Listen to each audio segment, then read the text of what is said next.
전남 동부권 22대 총선 각 정당 후보에게 듣는다.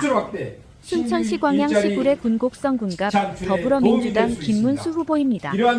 총선 투표일까지는 앞으로 10여일 남겨둔 시점에서 각 정당 후보들은 분주하게 순천에 표밭을 누비고 있습니다. 이에 따라 시사호남은 각 정당의 후보로 확정된 후보들을 만나 선거 전략과 지역 발전 그리고 국가의 미래 발전 방향에 들어보고 있습니다. 이번 시간은 더불어민주당 김문수 후보자를 만나 이번 총선에서 어떤 지역 발전안을 가지고 표밭을 누비고 있는지 직접 만나뵙고 인터뷰를 했습니다.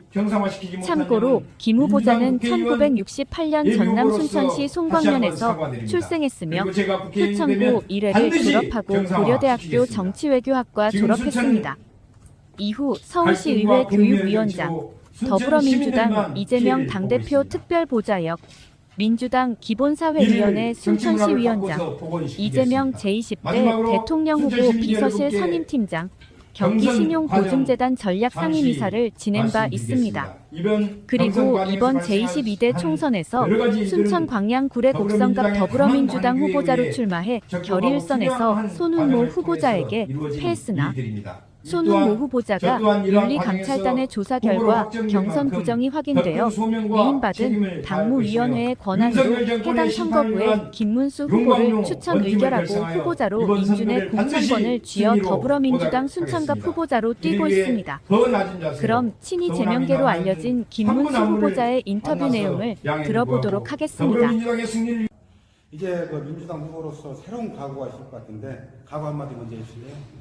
이번 총선은 윤석열 검찰 독재 정권을 심판하라는 국민의 명령에 따라서 정말 남은 기간 동안 10여일 남았는데 최선을 다해서 순천 시민들께 윤석열 정권 심판에 제가 가장 앞장서서 투쟁하겠다 이런 각오를 다지고 반드시 필승하고 좀 많은 표차로 이겨서 힘을 좀 실어주시면 제가 더 앞장서서 투쟁할 수 있다고 생각합니다.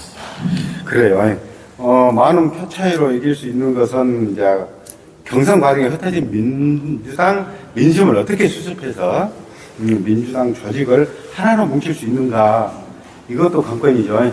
어떻게 하실 건지. 맞습니다. 그래서 제가 같이 경쟁했던 후보라든가 아니면 또 현직 소병철 국회의원님, 당의 공조직, 또 경쟁자들의 조직, 그러니까 처음부터 다시 모두 모여서 함께 시작하자 이런 개념으로 제가 개소식 때도 모두 함께 초대를 해서 한 자리를 만들었기 때문에 지금은 모두가 윤석열 검찰 독재 정권을 심판하고 순천에 새로운 정치 문화를 만드는데 모두가 함께 해달라는 부탁을 드렸는데 거기에 많이 호응을 해주고 계시는 것 같습니다. 네. 오는 이제 4월 10일 치러질 선거 승리를 위하여 총력을 기할 것 같은데 선거 전략이 있다면 이야기해 주시죠. 예, 결국 총선은 지금 현재 이제 국민들이 가장 원하는 것이 무엇인지, 국민의 명령이 무엇인지를 잘 파악을 해서 그거를 이슈로 잘 제기하는 것이라고 보는데, 아까도 말씀드렸듯이 지금 이번 총선은 윤석열 정권, 무능 이 부패, 독재 정권을 심판하는 것이 가장 이번 총선의 핵심 과제, 주제라고 생각해서 그런 이슈를 많이 시민들께 소리질러 외치고 있습니다. 이번 총선에 출마한 정당 후보가 4명입니다. 이들 후보 개개인을 평가한다면은 사실 국민의힘은 지금 심판을 받아야 될 후보이기 때문에 사실은 자격이 없다고 보지만 또 자신 김형석 후보 입장에서는 아마 이제 대통령이 있는 여당이다 보니까 그거를 좀 많이 내세우는 것 같고요. 다만 오히려 심판받아야 될 후보다. 또 진보당 이성수 후보는 상당히 앞서는 낮은다. 또 지역 밀착 공약들을 잘 내세우고 있습니다. 그리고 또 열심히 하고 있고요. 또 현수막 정치로 상당히 우리 시민들에게 쾌감을 주는 정치는 잘했다고 보지만 결국 진보당 한두 석 가지고 아무 힘을 쓸 수가 없기 때문에 결국은 그런 좋은 정책들을 오히려 제가 잘 수용을 해서 힘 있는 민주당 후보 제가 돼야 그런 좋은 그 아이디어라든가 이런 것마저도 실천할 수 있는 힘 있는 후보 김문수가 돼야 된다 이렇게 보고 있고요. 또 신성식 무소속 후보는 애초에 민주당 후보로 들어와서 컷오프 되니까 탈당하는 이 정체성 없는 이런 행동들, 또 검사 시절에 윤석열 징계위에서 기권을 하고 KBS 기자에게 허위 사실을 제보해서 검사직에서 해임된 사람이 자격이 없고 결국은 민주당을 분열시켜서 윤석열 독재 정권만 이익을 갖다 주는 후보이기 때문에 역시 자격 없다. 그래서 저에게 좀 표를 많이 몰아줬으면 감사하겠습니다.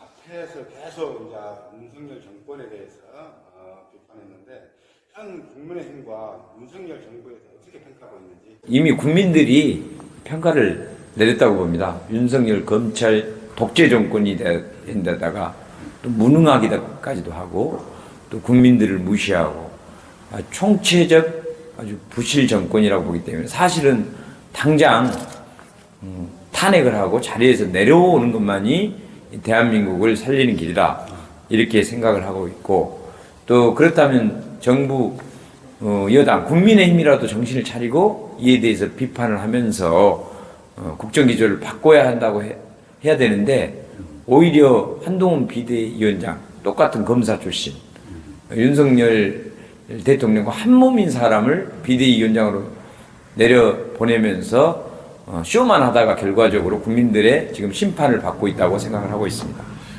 기성 정치인 우리 이제 후보님은 이제 그 전에 많이 이쪽에 안 있었습니다. 그리고 전현직 국회의원과 시장 이분들은 어떻게 포옹할 건지 궁금해요. 그동안에 우리 순천 민주당 조직은 너무나 이제 각 그 파벌이라고 해야 될까요? 파벌 간의 갈등이 너무 심했고 또 적대적 정치, 공멸의 정치, 파멸의 정치로 치닫고 있기 때문에 시민들이 너무 피로감을 느끼고 있습니다. 그래서 저는 완전히 새로운 시대, 새로운 정치로 기존의 관계를 모두 청산하고 이제 새로운 처음 만나는 사람들처럼 정치를 해보자. 제가 이렇게 주장을 하고 있고 거기에 많이 호응을 해주고 있는 것 같습니다. 저는 그래서 전 현직 국회의원, 시장 이 선배님들로부터 또 배울 건 배워야 한다. 네. 그분들의 또 장점도 있으니까요. 그렇죠. 예, 배울 건 배우면서 완전히 분위기를 새로 바꾸면서 이 새로운 문화를 충분히 만들 수 있다고 봅니다. 자, 시민들의 관심사는 노광규 시장과 어떤 관계를 유지할 건가? 그리고 또 개선할 사항이 무엇인지 궁금해하는데 한마디 해주실래요? 우리 순천 시민들이 노광규 시장을 표로 뽑아놨기 때문에 스스로 뭐 물러나지 않는 이상 아니면 어떤 법적인 문제가 발생되지 않는 이상 4년 임기를 채울 수밖에 없는 현직 시장인데 그 현직 시장을 무시하고 어떤 걸 할 수 없다고 봅니다. 그렇죠. 그래서 현직 시장이 잘하는 거는 잘했다고 밀어주고 그러나 지금은 또 왕국도 아니고 또 별도로 의원을 뽑아둔 이유가 있거든요. 현재 하라고 의원을 또 뽑아놨잖아요. 그렇죠. 만약에 의원이 필요 없고 시장 혼자 알아서 할 것 같으면 뭐 하려고 의원을 뽑았겠습니까? 그렇죠. 그래서 시장님도 사실은 이 의회 정치를 또 인정을 해야 됩니다. 그래서 왕처럼 아무리 잘한다고 해서 독단적으로 가서도 안 되고 또 의회를 인정하고 존중해서 상호 건전한 긴장 관계, 건전한 견제 관계. 그래서 잘하는 거는 서로 밀어주고 잘못한 건 서로 견제하는 원리의 기능대로 역할을 잘했으면 좋겠다는 생각을 듭니다. 저도 그래서 그렇게 하려고 합니다. 노광규 시장이 잘하는 거는 저는 잘했다고 할 겁니다. 예. 다만 너무 또 혼자 독단적으로 하는 거는 저도 브레이크를 한 번씩 걸 생각입니다. 향후 뭐 계속 소통을 할 계획은 있죠? 저는 애초부터요, 저를 지지했건 안 했건, 또 더군다나 지금 아직도 선거가 남아있기 때문에, 물론 노광규 시장은 현직 단체장이라서 선거운동을 전혀 할 수 없습니다. 관건 선거를 해서도 안 되고. 그러나 노광규 시장을 지지하는 그룹들이 꽤 있어요. 저는 그분들한테 저 도와달라고 저는 제가 쫓아갑니다. 그리고 소병철 의원님, 또, 기존의 선배님들, 그 지지자들, 그리고 사실 마지막에 결승을 했던 이 손은무 후보님, 그 변호사님께도 계속 연락을 드리고 있는데 아직 지금 연락이 되고 있지는 않지만 거기에 또 지지자들께도 저를 좀 도와주십사 하면서 계속 부탁을 드리고 있습니다. 현재 순천시가 연양군에 쓰레기 소각장 건립을 추진하고 있는데 이에 대한 후보님의 입장은 2030년까지는 소각장을 순천 시내 어디에가를 지어야 됩니다. 물론 시기적으로 아직 좀 더 뭐 제고할 여력이 있는지 그런 것들은 좀 더 봐야 되겠습니다만은 이 불법사항, 행정적으로 또 위법사항 이런 것이 발생됐다면 저는 중단을 시켜야 된다고 봅니다. 다만 그렇지 않다면 진행될 수밖에 없지 않나 이렇게 보는데 이제 쓰레기 문제는 한번 근본적인 문제를 한번 볼 필요는 있는데 어떤 게 있냐면은 쓰레기는 사실은 지금 전 지구적으로 과제가 발생 자체를 줄여줘야 됩니다. 지금 현재. 그리고 불가피하게 발생된 쓰레기는 반드시 재활용을 해야 되고요. 소각은 최소화시켜야 됩니다. 소각할 게 없이 만드는 게 지금 온 지구상에서 모든 인류가 해야 될 일이거든요. 근데 이번 소각장 문제에서 그 부분이 사실은 제대로 검토가 안 된 거 아닌가. 그렇죠. 이런 생각이 좀 있거든요. 그래서 소각장은 반드시 필요하지만 소각할 게 없을 정도의 쓰레기 줄이기 대책을 먼저 수립하는 것이 필요하다. 이렇게 생각합니다. 마지막으로 우리 유권자들에게 하고 싶은 이야기 한마디 해주세요. 부족합니다만은 저를 꼴찌에서 이렇게 여론조사 1등까지 올려주시고 민주당 공천을 받게 해주셔서 너무나 감사합니다. 그거는 우리 국민들이 명령한 이 정치를 좀 확 바꿔봐라. 선수교체 확실히 해서 완전히 정치를 새롭게 하라는 국민의 명령으로 저를 이렇게 공천을 줬다고 생각하기 때문에 반드시 승리를 해서 윤석열 검찰 독재 정권을 심판하고 무능한 정부의 폭정을 막아내고 이런 일을 잘 할 수 있도록 그러려면 좀 더 많은 표차로 1등을 해서 제가 국회에 가서도 제일로 앞장서서 윤석열 정권 심판에 앞장서서 할 수 있도록 힘을 좀 많이 몰아주시고 특히 이번 5일, 6일 사전투표가 곧 진행되기 때문에 특히 사전투표에서 많이 좀 투표를 해서 더 응원을 해주시고 투표율을 높여줬으면 좋겠습니다. 감사합니다. 네, 고맙습니다.